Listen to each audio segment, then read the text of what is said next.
Finally দুপুর 1টার সময় আমরা চলে এলাম আমাদের আগে থেকে বুকিং করে রাখা হোমস্টে থাংমি ইনে, যেটা ম্যাল থেকে মাত্র 7 মিনিটের হাঁটা পথ। চলো তোমাদের একবার রুম ট্যুরটা করিয়ে নিই।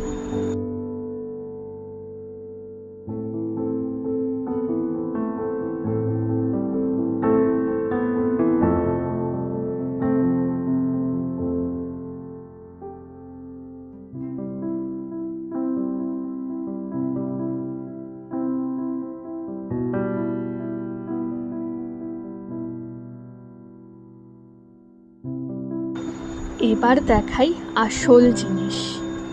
ওয়াও!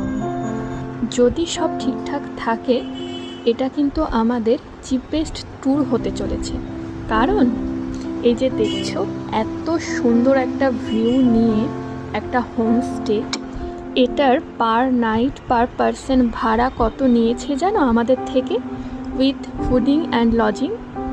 মাত্র 800 টাকা। হ্যাঁ, মাত্র 800 টাকা। তার মধ্যে দেখো এখানে ছিল একদম নিট অ্যান্ড ক্লিন একটা টয়লেট। যদিও এখানকার গিজারটা একটু খারাপ ছিল, কিন্তু ওরা আমাদের বাইরে থেকে গরম জল প্রোভাইড করেই দিয়েছে।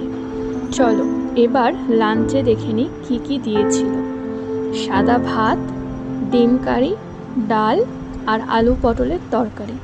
খাবার যথেষ্ট ভালো ছিল। এরপর আর কি কি করলাম দেখতে হলে চোখ রাখতে হবে আমাদের ভিডিওতে। তাহলে আজকের মতো এই পর্যন্তই। টাটা।